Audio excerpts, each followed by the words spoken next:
नमस्कार मेरे प्यारे भाइयों, मेरे परमात्मा के प्यारे जीव हंसों। मैं परमपिता परमात्मा से यही अरदास करता हूं कि आप सब मेरे भाइयों का विवेक पहले से ज्यादा और ज्यादा से ज्यादा बढ़ता ही जाए और ऐसी कोई दुविधा ना रहे जो आपके मन में 1% भी घर कर पाए। हर चीज आपको एकदम क्लियर समझ में आती जाए। मैं बस यही अरदास करता हूं अपने मालिक से, अपने परमपिता परमात्मा, अपने बंदी छोड़ से। और मैं यही चाहता हूं कि आप सब भी इस भरम जाल से बाहर आ जाओ, इस सपन लोक से बाहर आ जाओ और ऐसा बाहर आओ कि दोबारा ये सपना कभी देखो ही ना, क्योंकि इसी सपने की वजह से आज आपको ये सुख दुख का भारी बोझा उठाना पड़ रहा है। अगर ये सपना देखा ही ना होता तो कोई भी सुख और दुख आपके जीवन में नहीं आता। लेकिन जो गलती कर दी है अब उसको सही करने का समय आ चुका है मेरे भाइयों। और अगर ये समय एक बार निकल गया तो मेरे भाई हाथ पल्ले कुछ नहीं रहेगा, कुछ नहीं रहेगा। इसलिए मेरे भाई अभी होश कर लो, अभी कुछ नहीं बिगड़ा है, अभी समय है। अगर एक बार ये समय निकल गया तो पछताने के सिवा कुछ हासिल नहीं होगा, कुछ हासिल नहीं होगा। इसलिए अच्छी तरह समझ जाओ कि मैं क्या समझाना चाहता हूं। बिना पक्षपात किए हर चीज को गहराई से समझो, तब एक एक चीज समझ में आएगी कि मैं बताना क्या चाहता हूं। तभी ये भ्रम भूत आपके जीवन से बाहर जाएगा जब आप इस ज्ञान को अच्छी तरह समझ लोगे। इस ज्ञान को समझने के लिए जरूरी नहीं कि आप हिंदू ही हो या मुसलमान हो या सिख हो या ईसाई हो तभी समझ में आएगा। इस ज्ञान को समझने के लिए आप केवल इंसान बन जाओ, इतना बहुत है। अगर आप इंसान बन के, केवल एक आम इंसान बन के इस ज्ञान को समझोगे तो एक एक चीज समझ में आएगी। भूल जाओ क्या है आपका धर्म, भूल जाओ क्या है आपकी जात, भूल जाओ क्या है आपका नाम। केवल उस अल्लाह वाहिगुरु गॉड परमात्मा को कैसे पाना है इस पे विचार करो। छोड़ दो सब कुछ, केवल उसको कैसे पाना है इस पे जोर दो, फिर देखो कैसे रास्ता नजर आता है। तभी मेरे भाई, तभी कल्याण होगा, अन्यथा इन्हीं गलियों में धक्के खाते रह जाओगे। आज देख लो क्या हालत हो गई है।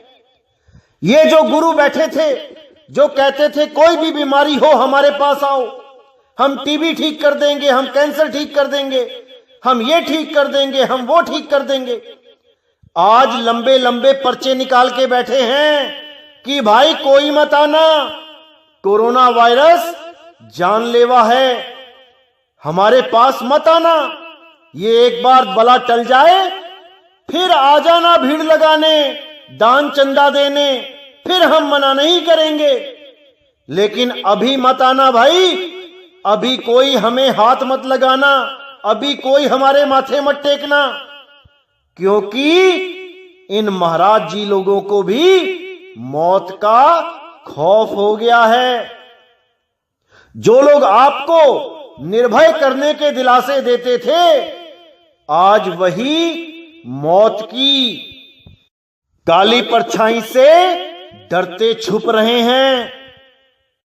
जो लोग आपको ये बोलते नहीं थकते थे कि घबराना मत मौत से, गुरु लेने आएगा, आज वही लोग आपके आश्रम आने पर प्रतिबंध लगा के बैठे हैं कि कोई ऐसा भगत ना आ जाए और हमारे पैर ना छू ले आके कि पता लगा हमें भी कोरोना वायरस हो गया।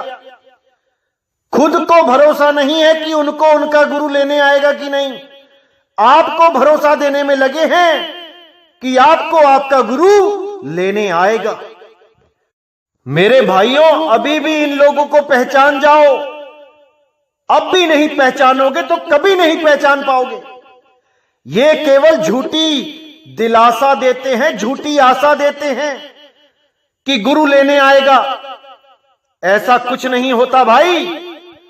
उस गुरु की खोज करो जो डेथ बेड पर भी तुम्हारे साथ होगा, जो मृत्यु की शैया पर भी तुम्हारे साथ होगा, जो कभी नहीं कहेगा कि आश्रम मत आना, जो कभी नहीं कहेगा कि ये चेले तुम मेरे पास मत आना। तुम्हें चाहे कोढ़ हो जाए, तुम्हें चाहे कोरोना वायरस, छोड़ो कोरोना वायरस का बाप हो जाए, वो तब भी तुम्हें मना नहीं करेगा कि मेरे पास मत आना। उस गुरु से प्रेम करो। कौन है वो गुरु? शब्द गुरु है वो। वही शब्द गुरु है जो कभी किसी कोरोना वायरस से नहीं डरता, जो कभी किसी काल से नहीं डरता। इन गुरुओं की शरण में बैठे हो जो एक छोटे से वायरस ने ही हिला के रख दिए। इन लोगों पे आस लगा के बैठे हो जिनको एक छोटे से वायरस ने हिला के रख दिया। अभी समय है मेरे भाई, आंखें खोल लो, पहचान लो उस शब्द गुरु को, इससे पहले कि देर हो जाए, इससे पहले कि तुम्हारे प्राण पखेरु उड़ जाएं। अपने प्राणनाथ को पहचान लो मेरे भाइयों, पहचान लो। वही प्राणनाथ सारे जगत का प्राणनाथ है, वो सारे जगत का जगदीश है।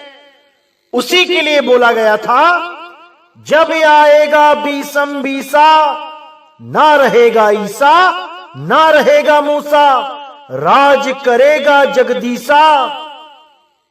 इसका मतलब यह है, साफ बोल दिया, साफ समझा दिया कोड में कि 2020 में ऐसा समय आएगा जब ईसा और मूसा, यानी कि शरीरों की बात हो रही है यहां पे, कि ऐसा ज्ञान चलेगा कि शरीरों के भेद को खत्म कर दिया जाएगा। ईसा मूसा के यहां ताले लग जाएंगे और राज करेगा जगदीसा। वो गुरु राज करेगा जो सारे ब्रह्मांड का गुरु है, जो शब्द गुरु है, जो कभी भेदभाव नहीं करता हिंदू मुस्लिम सिख ईसाई में। उस शब्द गुरु का राज होगा 2020 के बाद पूरे 1000 सालों तक, क्योंकि 2020 की परिस्थितियों के बाद इतना विवेकी हो जाएगा ये जीव कि अपना भला और बुरा पहचानने लगेगा। उसको समझ में आ जाएगा कि किसी धर्म से जुड़ने से मुक्ति नहीं होती, उस जगदीश को याद करने से मुक्ति होती है, जो सब धर्मों से श्रेष्ठ है, हर धर्म से ऊपर है। ये धर्म क्या होता है, मैं इसके ऊपर भी एक सत्संग करूंगा। क्यों लोग धर्म के नाम पे भ्रमित हो जाते हैं, असल में धर्म होता क्या है, इसके ऊपर भी एक सत्संग किया जाएगा बहुत जल्दी। लेकिन आज जो वाणी आपको समझाई जाएगी, बताई जाएगी, वो बहुत इंपॉर्टेंट वाणी है। आपने पहले उस वाणी को पूरा समझना है, उसके बाद धर्म के बारे में भी पूरी व्याख्या की जाएगी कि धर्म आखिर कहते किसे हैं और इस दुनिया में सबसे श्रेष्ठ धर्म क्या है, खुल के बताया जाएगा। आपने पूरा विवेक लगा के समझना। तो आज की वाणी पे विचार करेंगे। तो क्या कहती है वाणी? अब तो संशय भयो अधिकाई, निश्चय वचन करहु मोहि साई। प्रथमे आप वचन यस भाखा, निज रक्षा मह 42 राखा। अब कहहु काल वस परी है, दोई बात की विधि निस्तरी है। तो इसके बारे में मैं आपको बता दूं कि जब कबीर साहब ने धर्मदास जी को बोला कि धर्मदास, आपका जो पुत्र है नारायण दास, ये काल का ही दूत है, इसको जितनी जल्दी हो सके अपने घर से बाहर निकाल दो। तो जब ये बात धर्मदास जी ने सुनी कि मेरे घर में काल का दूत पैदा हो गया है, तो धर्मदास जी बेहोश होके गिर पड़े।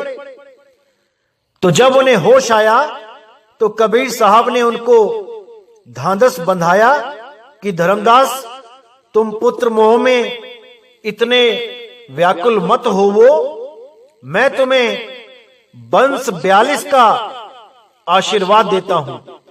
वंश 42 का आशीर्वाद का मतलब यह नहीं कि वंश 42 के गुरुओं का आशीर्वाद देता हूं कि सारे गुरु ही बन जाएंगे, सारे सतगुरु बन जाएंगे, ऐसा बिल्कुल नहीं बोला साहिब ने। साहिब ने यह बोला कि तुम्हें लगता है कि तुम्हारा इकलौता पुत्र है और वो तुम्हें छोड़ के चला जाएगा तो तुम्हारा वंश कैसे चलेगा। तो मैं तुम्हें वचन देता हूं कि तुम्हारे 42 वंश चलेंगे, यानी 42 वंश तक तुम्हारा नाम लेने वाला कोई ना कोई पैदा होता रहेगा तुम्हारे वंश में, और वो तुम्हारे नाम पे गद्दी बना के भी बैठ जाएंगे, गुरु बन के भी बैठ जाएंगे। लेकिन याद रखना धर्मदास कि उसमें भी काल अपना जोर चला लेगा। तुम्हारे वंश में भी काल के दूत आ जाएंगे और सारी जनता को गुमराह करेंगे। 52 अक्षरों से बने हुए नाम अपनी संगत में बांटेंगे और काल के मुंह में लेके जाएंगे। लेकिन जो विवेकी होगा वो उनके जाल से निकल आएगा और वंश को छोड़ के नाद पुत्र के साथ आ जाएगा। नाद पुत्र के ज्ञान को समझेगा। नाद पुत्र क्या होता है? जो कबीर साहब के मूल ज्ञान को समझ जाता है, जिस पर कबीर साहब दया करके अपना मूल ज्ञान समझा देते हैं, वो नाद पुत्र कहलाता है। जैसे बाबा नानक, धर्मदास जी, गरीबदास जी, दादू दयाल, संत भीखा नाभा, संत घीसादास जी और सतगुरु मदन साहिब जी, ये सब कबीर साहब के नाद पुत्र हैं। ये वंश नहीं है, ये नाद पुत्र हैं। तो वंश में जब काल के दूत घुस जाएंगे तो बहुत से लोगों को काल के मुंह में जाना पड़ेगा। जिसके पास विवेक होगा वो तो निकल आएगा, और जो अविवेकी होगा, जो 52 अक्षरों के 5 नाम को ही सत्य मान के बैठ जाएगा, वो काल के ही मुंह में चला जाएगा। तो इसीलिए धर्मदास जी ने यहां पे बोला कि मालिक आप क्या बात करते हो? पहले तो आपने वचन दे दिया कि मेरे वंश 42 चलेंगे, उसके बाद आप कहते हो कि उसमें काल भी आ जाएगा। तो ये दोनों बातें कैसे सत्य होंगी? ऐसे कैसे होगा? क्या होगा हमारा अगर ये दोनों ही बातें सत्य हो जाएंगी? तो इसलिए धर्मदास जी ने बोला कि अब तो संशय भयो अधिकाई, कि अब तो मुझे बहुत ज्यादा संशय हो गई है। निश्चय वचन कर मोहि साई, मुझे समझाओ, मुझे बताओ। प्रथमे आप वचन से भाखा, सबसे पहले आपने खुद ही वचन दिया कि वंश 42 चलेंगे। निज रक्षा महा 42 राखा, खुद ही बोल दिया कि मैं उनकी रक्षा करूंगा। अब कहे वो काल वश पर ही हैं, अब कह रहे हो कि वो काल के वश में आ जाएंगे। दो ही बात की विधि निस्तरी है। ये दोनों बात कैसे सही सिद्ध हो सकती हैं? बहुत विचलित हो गए थे धर्मदास जी उस वक्त, जब कबीर साहब ने बिल्कुल साफ कह दिया था कि वंश 42 में भी काल के दूत आ जाएंगे और वो दुर्गति होगी कि कोई नहीं बचा पाएगा उनको। क्योंकि मरने के बाद किसी को नहीं पता होता कौन कहां चला गया। सब गुरु यही बोलते कि हाँ जी सतलोक चले गए, हाँ जी आपका लड़का सतलोक चला गया, आपके पिताजी सतलोक चले गए। चाहे एक्सीडेंट हुआ हो, हालत खराब हो गई हो, मरते मरते मरते हुए लैट्रिन तक निकल जाती है, पेशाब निकल जाता है कुछ शिष्यों का, तब भी गुरु क्या कहता है? सतलोक चला गया। अरे क्यों मूर्ख बनाते हो दुनिया को? कितने ही गुरुओं के शिष्य हैं जिनकी मृत्यु के वक्त लैट्रिन तक निकल गई, लेकिन उनके गुरुओं को पूछो कि मेरा भाई कहां गया होगा, मेरे पिताजी कहां गए होंगे, तो एक ही डायलॉग रटा हुआ है मुंह पे वो तो सतलोक चले गए। अरे तुमने जाके देखा क्या वहां सतलोक पहुंच गए? बस एक ही बात रटी हुई है, हमारे यहां जो भी नाम लेगा मर जाएगा, सतलोक पहुंच जाएगा। अरे कभी सतलोक जाना है क्या है? सतलोक की व्याख्या कर सकते हो? कभी देखा है सतलोक? कितने महल हैं, कितनी दुकानें हैं, कितने मकान हैं? कोई गुरु नहीं बता सकता इस बात को। सबके सब एक कल्पना की दुनिया में जी रहे हैं। कोई सतलोक को सत्य बता रहा है, कोई कहता है नहीं सतलोक तो कुछ भी नहीं है, अलग लोग चलेंगे। उसके आगे मिल जाते हैं लोग, नहीं अलग लोग नहीं, अकय लोग चलेंगे, अनामी लोग चलेंगे। और आजकल तो एक और आगे हैं कि ये तो कुछ भी नहीं है, सत केवल धाम चलेंगे, सत केवल धाम। अरे कभी कोई गया है क्या वहां पे? अगर गया है तो चित्र बना के दिखाओ, क्या दिखाई देता है वहां पे? कौन सा महल दिखाई देता है वहां पे? कौन से पेड़ पौधे जंगल दिखाई देता है? आदमी कैसे दिखाई देते हैं वहां पे? जरा चित्र तो बना के दिखाओ। या केवल किताबों में पढ़ लिया कि सतलोक कहते हैं परमात्मा की वाणी में, अलख लोक अगम लोक लिखा है तो बना दिया एक अलख लोक भी अगम लोक भी। सब कल्पनाओं में जी रहे हैं, वास्तविकता किसी को नहीं पता कि सतलोक होता क्या है, अगम लोक अलख लोक होता क्या है, अनामी लोक क्या है। इसीलिए साहिब ने बोला लोक अलोक शब्द है भाई, और जिन जाना तिन संशय जाई। इसीलिए गरीबदास जी ने भी बोला गरीब लोक अलोक चाहूं नहीं, इच्छा नहीं अचूक, अदली आदि कबीर के चरण कमल की भूख। कि मुझे किसी लोक अलोक की चाह नहीं है, मैं नहीं किसी सतलोक अलख लोक अगम लोक अनामी लोक सत केवल लोक को जाना चाहता। मुझे तो केवल कबीर साहब के चरण की धूल मिल जाए, उनके चरणों का स्थान मिल जाए। और गुरु के चरणों का स्थान कहां होता है ये आपको बहुत जल्दी बताया जाएगा। सारे भेद खोले जाएंगे जब सार नाम की बख्शीश होगी, तब आप एक एक चीज को समझ पाओगे कि क्या वाणियों में कोड लगे होते हैं, क्या गुप्त से भी गुप्त भेद होते हैं। उन सब को आप समझ पाओगे, हर चीज आपकी क्लियर हो पाएगी। तो जब धर्मदास जी ने ये शंका प्रकट कर दी कि हे परमात्मा ये दो बातें कैसे हो रही हैं, एक तरफ आप कहते हो कि वंश 42 चलेंगे और दूसरी तरफ आप कहते हो कि काल के दूत घुसेंगे, काल झपट्टा मारेगा, तो क्या होगा, कैसे होगा, मुझे समझाओ। तब कबीर साहब ने नाद वंश की बढ़ाई करी, वचन वंश की नहीं। क्या बोला कबीर साहब ने? धर्मदास तुम चेतहु भाई, वचन वंश कहां देहु बुझाई। जब जब काल झपाटा लाई, तबे तबे हम होव सहाय।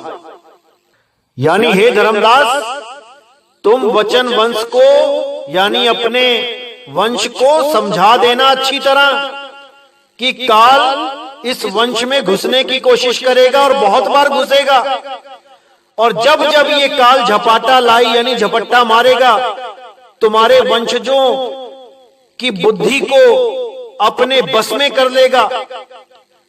कहने को तो वो गुरु बन के बैठे होंगे, लेकिन उनकी बुद्धि काल के हाथ में होगी। वो 52 अक्षरी नाम दे रहे होंगे लोगों को, और उनको यही नहीं समझ आ रहा होगा कि परमात्मा का सच्चा नाम, परमात्मा का सतनाम ये 52 अक्षरों में नहीं आता। लेकिन अज्ञानतावश वो उसी काल के जाल को लोगों की तरफ फेंकते चले जाएंगे और लाखों लोग उसमें उलझ के काल के मुंह में चले जाएंगे। तब यहां पे साफ बोला कि जब जब काल झपाटा लाई, तबे तबे हम होव सहाय। कि जब भी काल झपट्टा मारेगा तब मैं सहायता करूंगा, लेकिन कैसे करूंगा ये बहुत जरूरी है समझना। तब कबीर साहब ने कहा कि नाद हंस तब ही प्रगटायब भरम तो ही, यहां तो ही लिखा है, तोड़ी है। नाद हंस तब ही प्रगटायब भरम तोड़ी जग भक्ति दृढ़ायब। यानी कि जब मैं तुम्हारे भ्रमित वंश को संभालूंगा तब ऐसे नहीं संभालूंगा कि मैं आ जाऊंगा काल से बचाने, नहीं, मैं नादहंस प्रकट करूंगा। नादहंस यानी ऐसा दिव्य ज्ञानी प्रकट करूंगा जिसको मैं स्वयं आके नाम दूंगा। और अगर उस नाद वंश की, उस नाद हंस की बात को तुम्हारे ये बिंद वंश मान लेगा तो समझ लेना कि वो खुद भी पार हो जाएगा और अपने शिष्यों को भी पार करवा देगा। लेकिन अगर वो अपनी गलती समझकर भी अहंकारवश सत्य को नहीं अपनाएगा तो वो खुद तो डूबेगा ही, लाखों जीवों को भी डुबाएगा और उसका महापाप उसके सिर पर चढ़ेगा ही चढ़ेगा, जिसका हिसाब उसे स्वयं नरकों में जाके देना पड़ेगा, कुंभी नरक में उल्टा लटकना पड़ेगा। इसलिए धर्मदास अच्छी तरह समझा देना अपने वंश को कि जब भी उनको पता लग जाए कि वो गलत रास्ते पे हैं, वो नाद वंश की बात मान जावें। जहां पर मेरा मूल ज्ञान प्रकट हो चुका है उसकी बात मान लेवें, मान बढ़ाई अहंकार को त्याग देवें, सब एक साथ मिलके सत्य को अपनावें और असली कबीर पंथ इसका प्रचार करें। कोई बड़ा छोटा नहीं होता। अगर अज्ञान को समझकर ज्ञान की तरफ चल दिया जाए तो वो अज्ञानी नहीं कहलाता। और बड़े छोटे की तो वैसे ही बात नहीं है, क्योंकि हम सब उस मालिक के बच्चे हैं। कोई बड़ा छोटा नहीं है, कोई बड़ा छोटा नहीं है। तो आगे कहते हैं, नाद पुत्र सो अंश हमारा, तिनते होए पंथ उजियारा, वचन वंश तो होए सचेता, बिंद तुम्हारे ना माने होता। यानी मेरा अंश तो नाद पुत्र है, नाद पुत्र, मेरे बिंद पुत्र नहीं है। बिंद पुत्र तुम्हारे हैं धर्मदास, और उनको अच्छी तरह समझा देना कि तुम्हारे पंथ में अज्ञान आ जाएगा, सार शब्द का ज्ञान लुप्त हो जाएगा।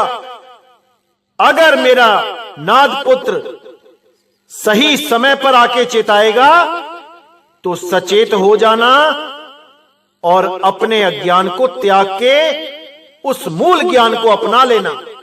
साफ बोला है साहिब ने यहां पे कि नाद पुत्र सो अंश हमारा, तिनते होए पंथ उजियारा, कि मेरा सच्चा कबीर पंथ नाद पुत्र से उत्पन्न होगा, बीज पुत्र से नहीं होगा। वचन वंश तो होए सचेता, बिंद तुम्हार ना माने होता। यानी जो वचन वंश में होगा वो तो सचेत हो जाएगा, लेकिन जो बिंद वंश का गुण लेके बैठा होगा वो तुम्हारी बात भी नहीं मानेगा।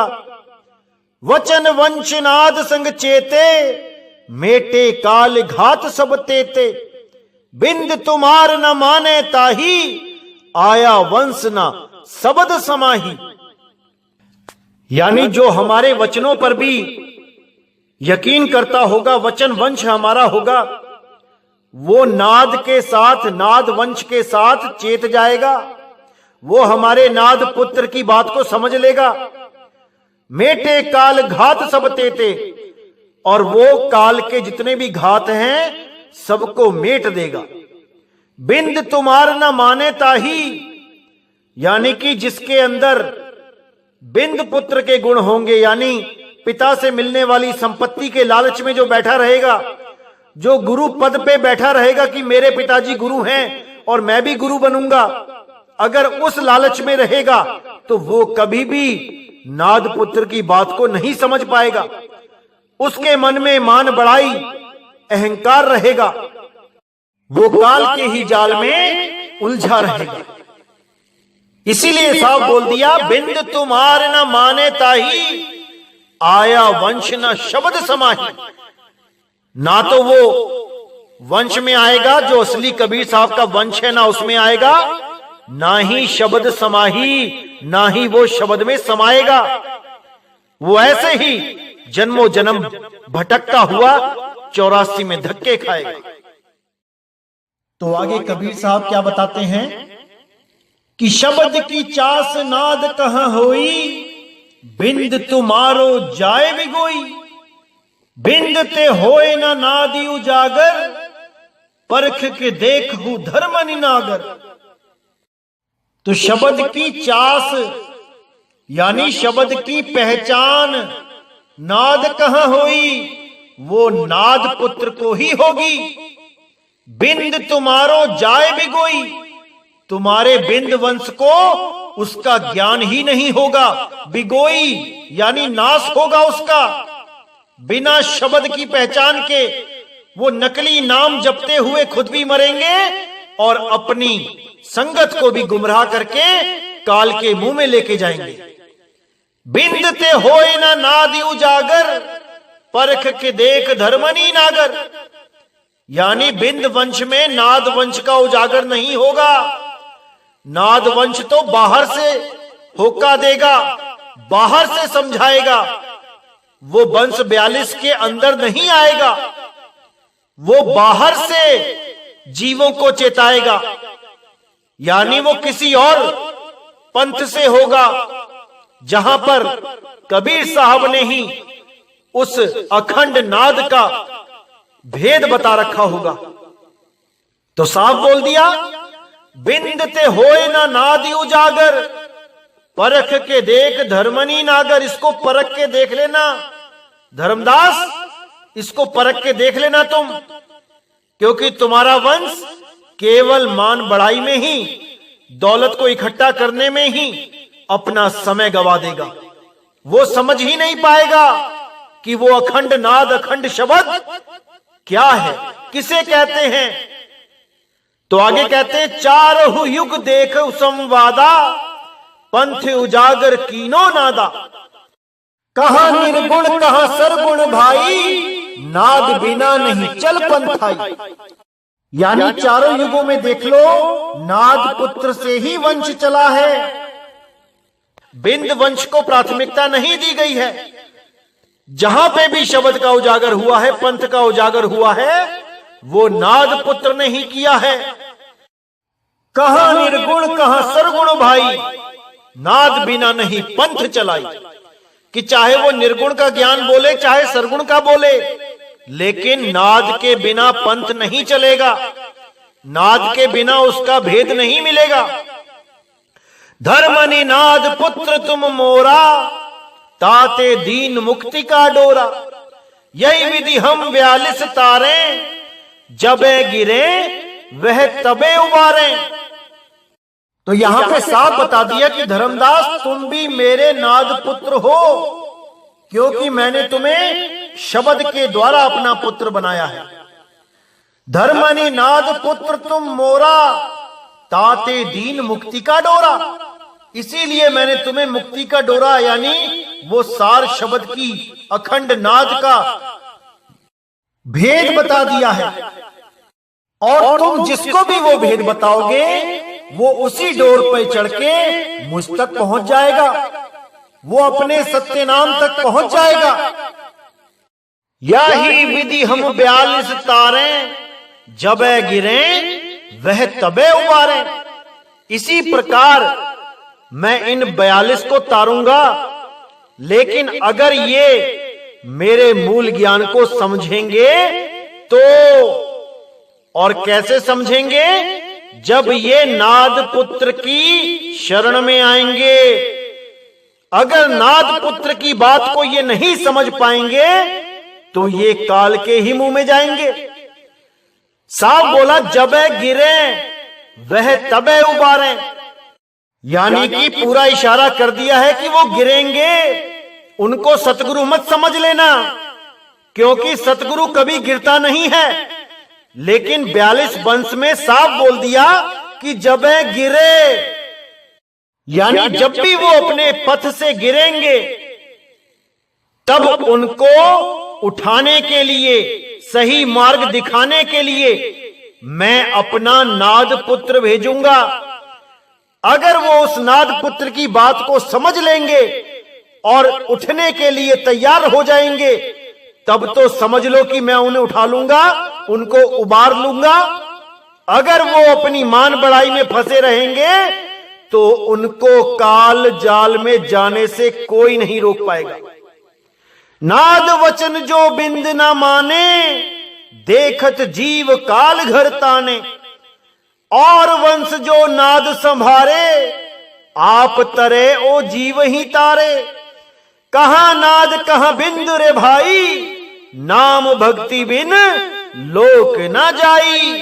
कितना क्लियर कर दिया आप साहिब ने यहां पे कि नाद वचन जो बिंद ना माने, कि नाद पुत्र की जो बात वो बता रहा होगा उसको अगर ये बिंद वंश नहीं मानेगा, ये जो गुरु बन के बैठ गए हैं ये अगर नहीं मानेंगे तो देखत जीव काल घर ताने, तो देखते देखते ही इनका जीव काल के घर पहुंच जाएगा और ये काल के जाल में, 84 के जाल में उलझ जाएंगे और 84 लाख जन्मों को भोगते और दुख पाते रहेंगे। और इनके जो चेले होंगे, जो शिष्य होंगे, वो भी गुरु के पीछे नकली नामों को जपते हुए पहुंच जाएंगे, वही 5 नाम जपते हुए पहुंच जाएंगे और महा दुख पाएंगे। तो आगे कह दिया, और वंश जो नाद संहारे, आप तरे औ जीव ही तारे। यानी और वंश, कबीर वंश के अलावा और भी जो वंश चल रहे हैं उसमें भी अगर वो नाद पुत्र को समझ जाते हैं, उसकी बात को समझ जाते हैं, और वंश जो नाद संभारे, यानी नाद पुत्र के द्वारा जो बाकी वंशों में जो अज्ञान है उसको संभाल लिया जाएगा, उसको संवारा जाएगा, तो आप तरे और जीव ही तारे। तो वो लोग जो गुरु बन के बैठे हैं वो भी तर जाएंगे और अपने शिष्यों को भी तार लेंगे।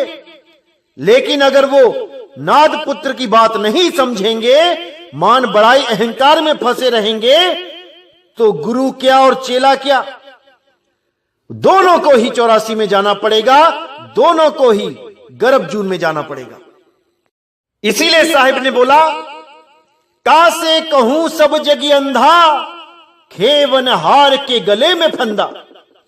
कि ये जो गुरु बन के बैठे हैं, जो अक्षर का बोध ही नहीं है जिनको, जो पता नहीं क्या क्या नाम जपवा रहे हैं, जिनको आदि अक्षर का पता ही नहीं है, वो तक गुरु बन के बैठे हैं, तो उनके गले में भी माया का फंदा पड़ा है और उनके चेलों के गले में भी माया का फंदा पड़ा है। इसीलिए साहिब ने आगे बोला, कहां नाद कहां बिंद रे भाई, नाम भक्ति बिन लोक न जाई। भले कोई नाद पुत्र हो या भले कोई बिंद पुत्र हो, बिना सत्य भक्ति के वो लोक को नहीं जा सकता, मतलब अपने सत्य स्वरूप को नहीं प्राप्त कर सकता।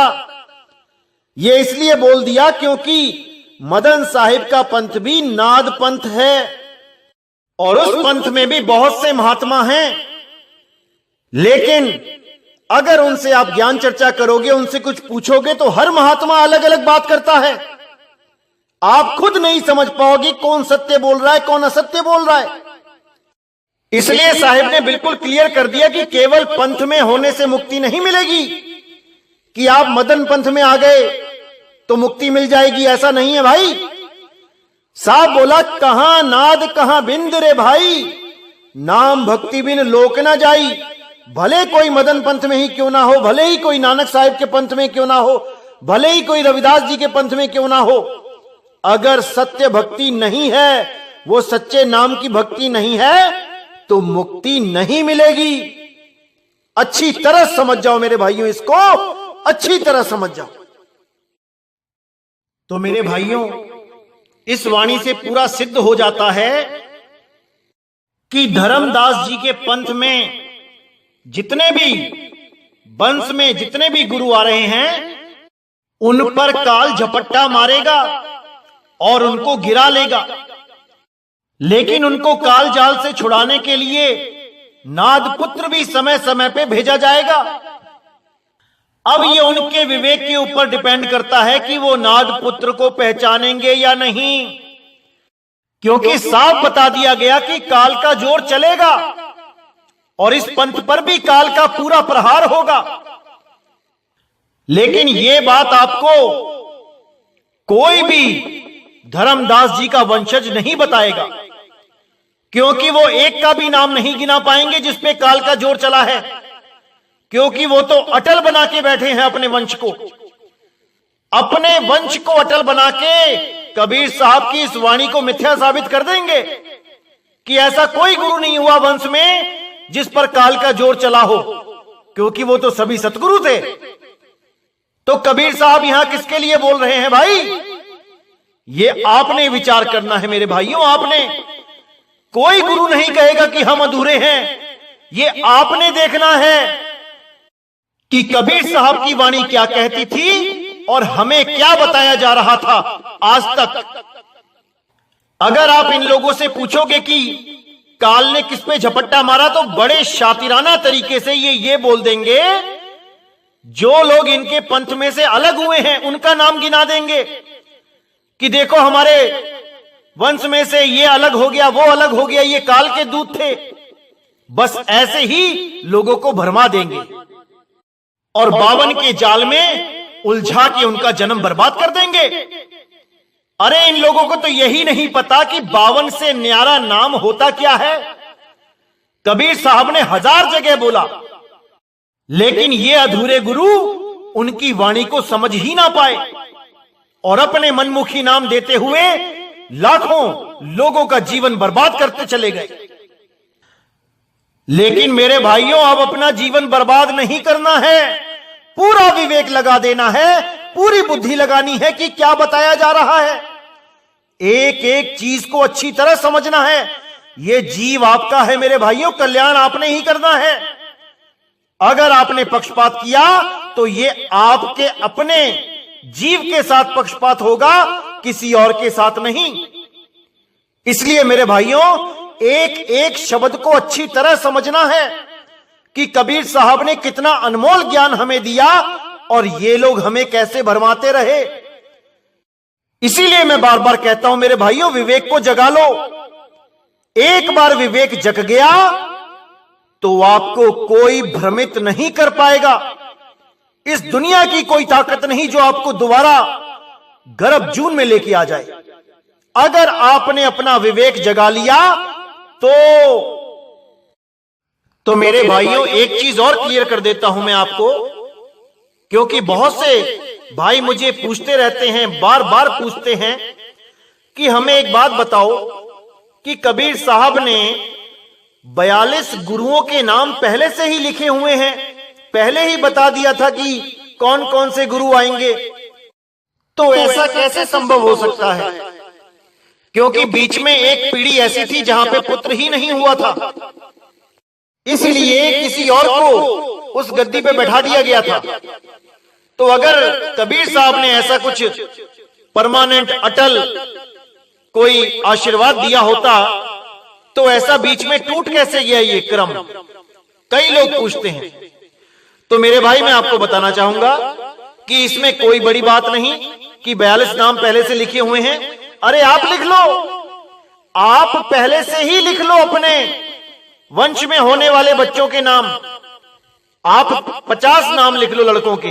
अरे कभी ना कभी तो लड़का होगा आपके, जो भी लड़का होता जाएगा उसका नाम वही रखते जाना जो पहले से रखा हुआ है, आपने फिक्स कर रखे हैं जो। इसमें क्या बड़ी बात है?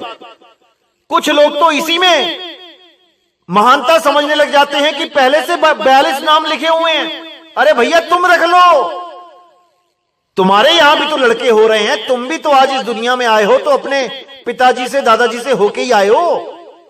ऐसे तुम लोग भी अपने बच्चों के नाम पहले से ही रखते चले जाओ, क्या दिक्कत है? तो ऐसे भी भरमाया जाता है लोगों को, लेकिन आपने इन चक्करों में नहीं पड़ना है, आपने मूल ज्ञान को समझना है। अगर आपने मूल ज्ञान को समझ लिया तो आपको इन नामों के चक्कर में नहीं पड़ना पड़ेगा। अरे 42 नाम छोड़ो, कोटि नाम संसार में, इनसे मुक्ति ना होए। समझो मेरे भाइयों, इसको समझो,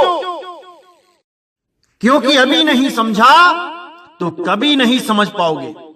हर चीज को अच्छी तरह गहराई से समझो। ये इंसान जन्म समझने के लिए ही मिला है, इसको वैसे बर्बाद मत जाने दो।